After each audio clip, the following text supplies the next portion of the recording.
उन दिनों 85 में हम बक्सर में रहते थे।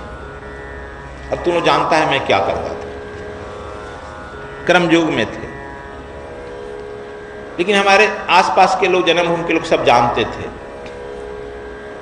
एक वही जन्मभूमि के ही एक आदमी नौकरी करते थे जहाँ, वो उनके मित्र थे, उनका कुछ ठीक किए थे तो उन्होंने भेज दिया कि जाइए आपका यह रोग ठीक हो जाएगा, पता होता दिया। लेकिन मैं डांट देता था कि यह सब मैं नहीं करता, क्योंकि आदमी भगवत भजन से छोड़ करके उसी में दौड़ता है। किसी को प्रेत पकड़ा है तो किसी को भूत पकड़ा है तो किसी को यह रोग है वह रोग है। हमने क्या बात है आप कहो, रोने लगा। फिर हाथ जो ढका था इधर बाहर किया, क्या बात है बोल। देखे कि हाथ कुष्ठ, गलित कुष्ठ, पैर दिखाया। हम कहीं गलत जगह आ गया, पैसा से इलाज कराओ, सब इलाज हार गए। हम कहने कि तुम ठीक हो जाएगा तो क्या करेगा, और नहीं ठीक होने पर तुमको हर्जा क्या। कहा कि हमारे पास एक लड़की है, एक लड़का है महाराज जी। लड़का एमएससी में है, लड़की जो है बैंक में नौकरी लग गई है। लड़का लड़की का शादी नहीं कोई कर रहा है, कुष्ठ रोगी से शादी करेंगे। पत्नी हमारी कहती कि मर कहीं नहीं जाता है, कहीं नदी में डूब कर जाकर मर जाता, जिससे कि हमारा जान छूटता। लड़का का शादी करते, लड़की की शादी। लड़का हूँ हाँ में हाँ कहता कि न मरेगा ये बुढ़ा, हम लोगों को मार कर जान लेगा। अब बताइए मेरी क्या स्थिति।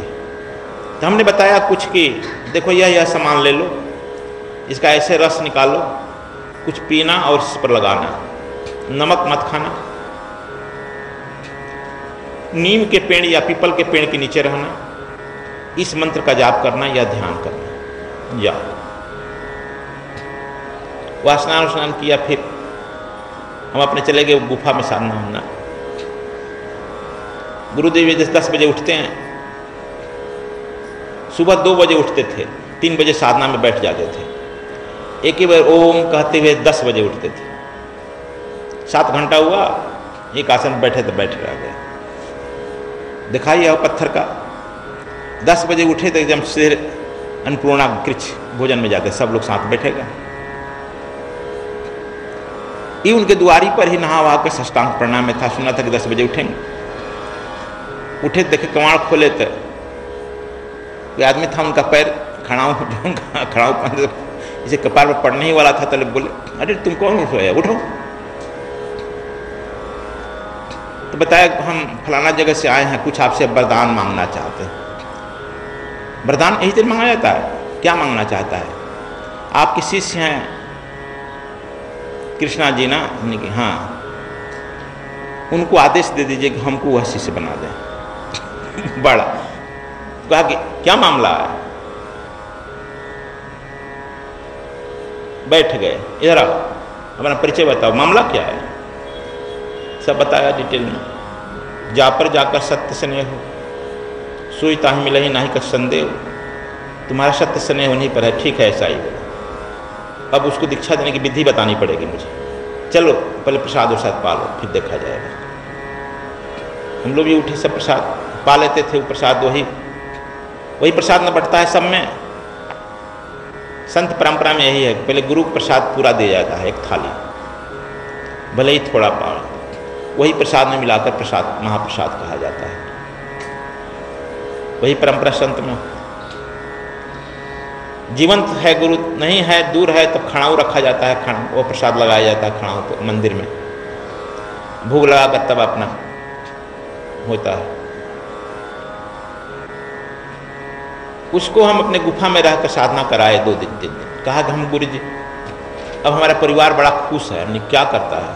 वो पत्नी अब रोज सुबह शाम पैर छूकर प्रणाम करती है। मरने के लिए नहीं कह रही है। कहा कि नहीं, अब तो पैर छूकर प्रणाम करी, कहाँ है? मैंने सब अच्छे के ही सलाह, अच्छे के ही ना साथी है, बुरे के साथी हम हैं दुबे, अच्छे के साथी वो लोग हो गए ना। अब पूरा जन्म देखना चाहता है, क्या देगा? कहा कि जो आप कहिए गुरु जी। हमने कहा इत बतिया सब कहता है, लेकिन कोई देता होता नहीं है। जाओ, हमको तो अभी कर्म योग में रहना है, लेकिन तुम एक आश्रम बनाना नदी के तट पर। तुमको यह विधि बता देते हैं,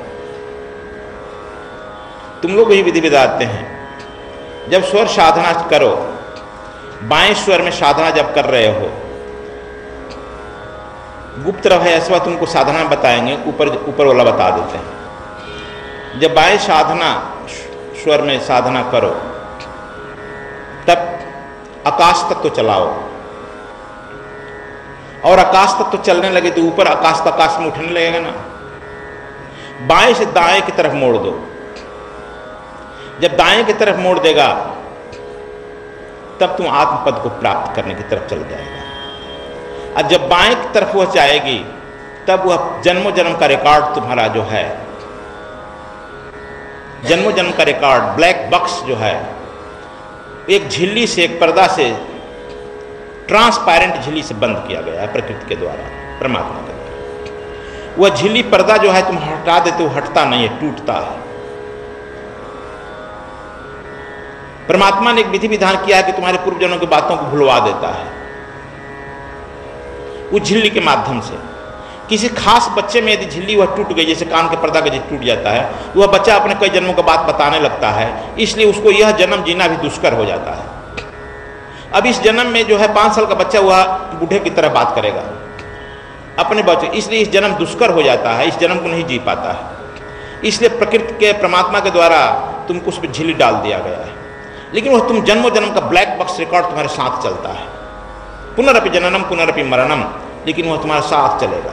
वाटी हुआ वह सब तुम्हारे साथ है। उसी को हम संस्कार कहते हैं। वही संस्कार धक्का देता है, इसलिए तुम अच्छे काम में जाते हो, बुरे काम में जाते हो। इन लोग जो सन्यासी साधु बने हैं, तुम लोग ये जानता है कि अपने से जबरदस्ती बने, नहीं तो हमारे ऐसे व्यक्ति के साथ टिकना जहाँ रोज डांट और फटकार ही हो, ये सतवां आश्चर्य है। यदि हमारे साथ कुछ टिका है, ये लोग का अपना अपना प्रारब्ध है पूर्व जन्म का, जो साथ टिकेगा।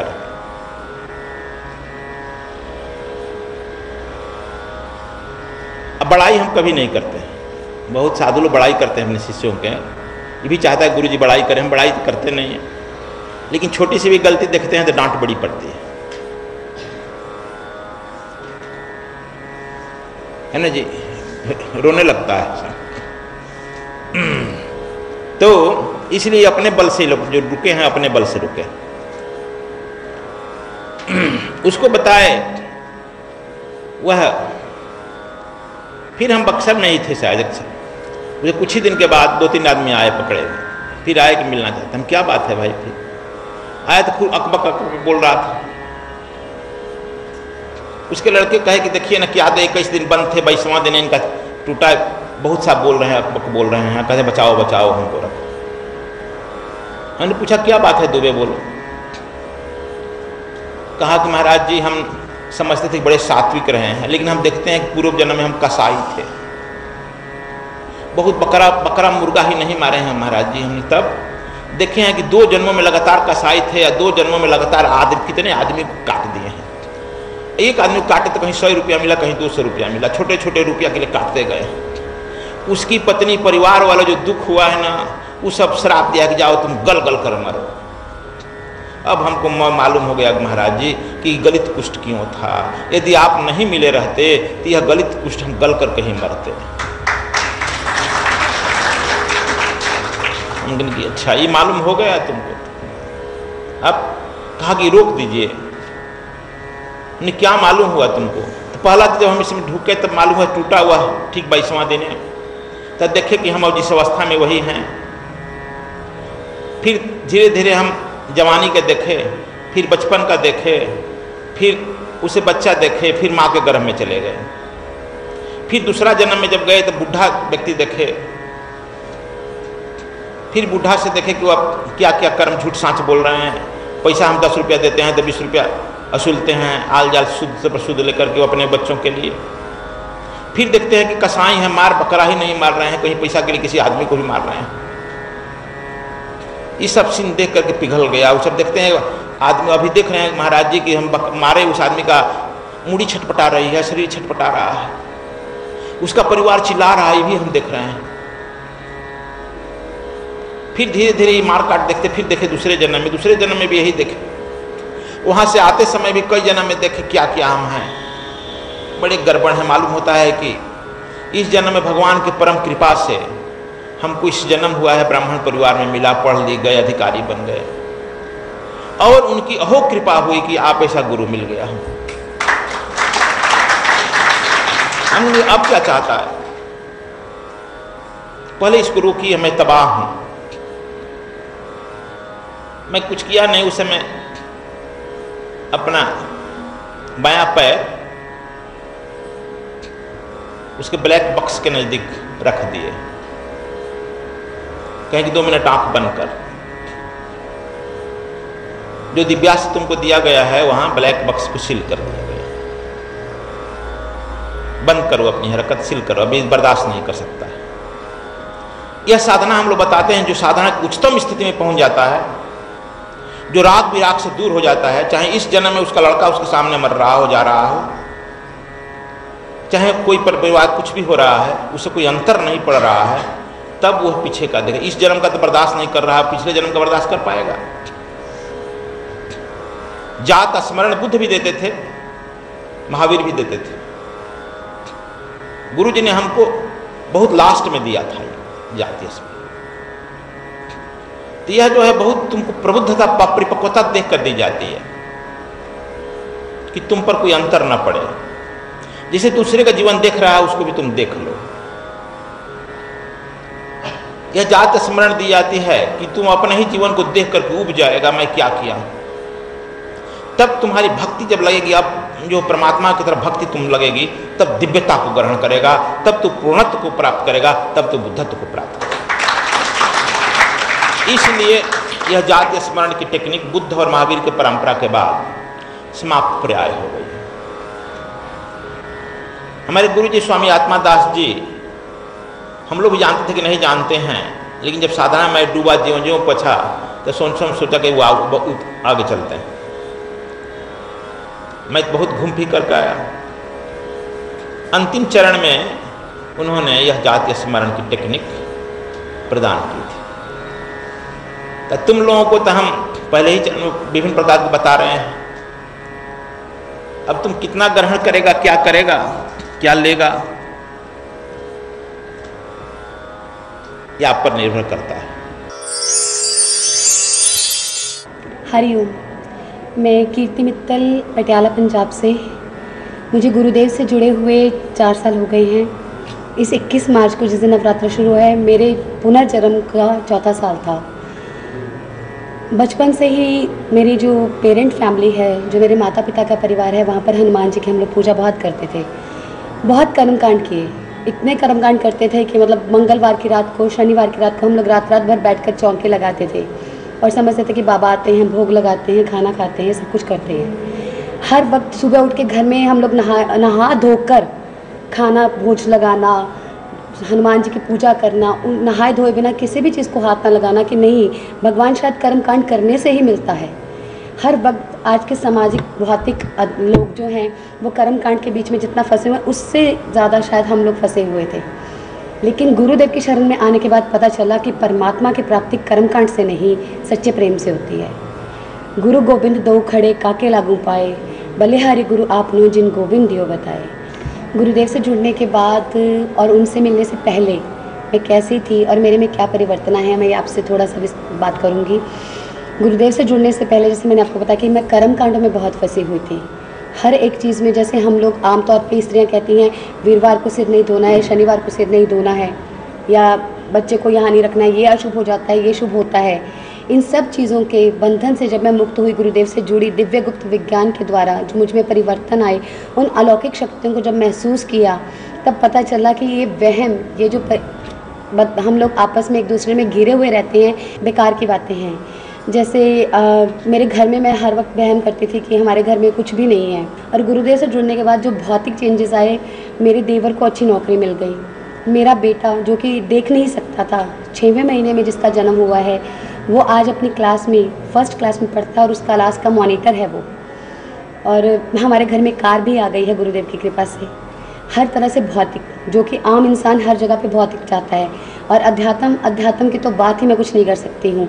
गुरुदेव ने वो चीज़ें दिखाई हैं मेरे अंतर में मेरी अपनी शक्तियाँ, जबकि मुझे थायराइड की प्रॉब्लम है, मैं चल नहीं सकती हूँ अच्छी तरह से, मेरे घुटनों में दर्द रहता है, मैं ना बैठ सकती हूँ ना कर सकती हूँ। लेकिन आश्रम में सेवा करते करते मुझ में ऊर्जा का इतना उत्साह आया है, ऊर्जा का इतना प्रभाव फैला है कि आज मैं भाग भाग कर काम करती हूँ, अपने घर में, अपनी बाहर की लाइफ में और यहाँ आश्रम में, हर जगह इतने ज़्यादा बदलाव आए हैं कि जिनका मैं बयान शब्दों में कर ही नहीं सकती हूँ। शायद अब जो भी मुझे देख रहा है, सुन रहा है, मेरे बातों से, मेरे चेहरे से वो भाव आप लोगों को समझ में आ जाए। बोलिए सद्गुरुदेव की जय। मेरा नाम सरोज शर्मा, मैं महावीर नगर विस्तार योजना कोटा राजस्थान से आई हूँ। मैं एक स्कूल में प्राइवेट टीचर हूँ। 22 मार्च से लेकर 26 मार्च तक हम लोगों ने स्वर साधना की क्लास दिल्ली में ली। वैसे गुरुजी ने हमें बहुत सारी साधना करवाई हैं, उसमें से मैं अपना एक अनुभव आपके सामने प्रस्तुत करना चाहती हूँ। गुरुजी ने कहा कि अगर हम अपनी कल्पना शक्ति को धार्मिक कार्य में लगा के प्लस उसमें संकल्प शक्ति भी अगर उसमें हम जोड़ देते हैं तो आप जो काम नहीं कर सकते वो कार्य भी आपके पूरे हो जाते हैं। इसका मैंने प्रैक्टिकल किया। साधना के वक्त गुरुजी हमें तांडव करा के चले गए थे। मैं अकेली ही साधना, हम लोग जो इस स्वर साधना में थे, हम 14 जने हैं यहाँ पे, तो हम लोग सब यहाँ पे साधना कर रहे थे। तो साधना के द्वारा गुरुजी हमें कह के गए थे कि सिर्फ अपने स्वर को ही देखो और किसी को नहीं देखना। मैं संकल्प लेके बैठी थी कि मेरे को सिर्फ स्वर ही देखना है, चाहे मेरे पैर में दर्द हो, चाहे कमर में दर्द हो, मुझे कहीं ध्यान नहीं देना है। तो आप बिलीव नहीं करेंगे, मैंने सिर्फ स्वर को ही देखा और संकल्प लेके बैठी थी। पहली बात तो ये, आप मानेंगे नहीं, बैठे बैठे जब मैंने स्वर लगाया तो कानों के आसपास ही ऐसी बारीक बारीक सी ध्वनि सुनाई लगी। तो पहले मुझे बिलीव नहीं हुआ। फिर थोड़ी देर बाद फिर मैं स्वर को देखती गई तो फिर वही आवाज़ आने लगी। कुछ देर बाद क्या होता है कि ओम अनाहत शब्द मेरे कानों में से गूंजने लगा। तभी मुझे विश्वास नहीं हुआ। मैंने कहा कहीं से आवाज़ आ रही होगी। फिर मैंने ध्यान हटा के दोबारा स्वर को देखा तो वही आवाज़ मेरे को मधुर मधुर अपने कानों में से सुनाई देने लगी। मुझे इतना आनंद की अनुभूति हो रही थी कि मैं आपको बिलीव नहीं कर सकती, आपको बता नहीं सकती। लेकिन थोड़ी देर बाद मैं क्या देखती हूँ कि मेरा पूरा शरीर सफ़ेद ऊर्जा से इतना चमक रहा है जो मैंने आज तक उसको नहीं देखा। और पहली बार एक गुरुजी की जो दी हुई क्लास है, उसके बाद जो मैंने ध्यान साधना करी, उससे मुझे ये चमक, ये रोशनी, ये ऊर्जा दिखाई दी। तो मैं आपको यही कहना चाहती हूँ अंत में, लास्ट में, कि अगर हम कोई भी कार्य करें तो हमें संकल्प शक्ति से लेकर, इस संकल्प लेकर अगर हम बैठेंगे तो हमारा कठिन से कठिन कार्य भी पूरा हो जाएगा। मैं अपने प्यारे सद्गुरु स्वामी कृष्ण जी महाराज का सर धन्यवाद करती हूँ कि उनकी कृपा से, क्योंकि बिना गुरु की कृपा से कोई कार्य पूरा नहीं होता है। साधना मैंने करी है, ठीक है, मैं बैठी हूँ, लेकिन कृपा मेरे प्यारे गुरु की थी, उनका आशीर्वाद था। उनके आशीर्वाद से ही हमने ये जो साधना है वो पूरी करी है। उसके लिए मैं सर गुरुदेव का सर से धन्यवाद देती हूँ। धन्यवाद। सद्गुरु स्वामी कृष्णायन जी महाराज का उत्तर प्रदेश कार्यक्रम दिनांक 23 मई 2015 से 25 मई 2015 तक सद्गुरु धाम आश्रम बरईपुर में सद्गुरु आत्मदास जी का निर्वाण दिवस कार्यक्रम आयोजित किया जा रहा है। दिनांक 23, 24 और 25 मई को दिव्य गुप्त विज्ञान की कक्षा आयोजित की जाएगी। दिनांक 25 मई 2015 को प्रातः 7 बजे ब्रह्म दीक्षा का कार्यक्रम संपन्न होगा। अधिक जानकारी हेतु संपर्क करें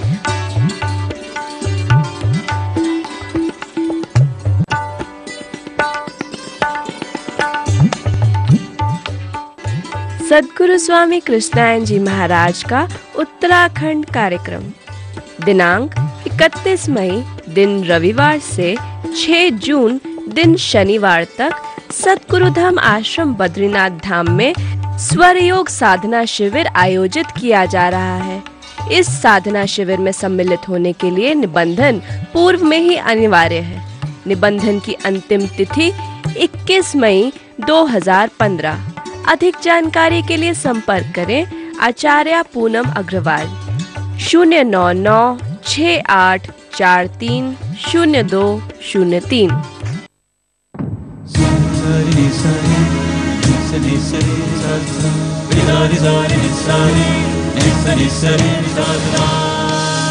ये है वैदिक ब्रॉडकास्ट।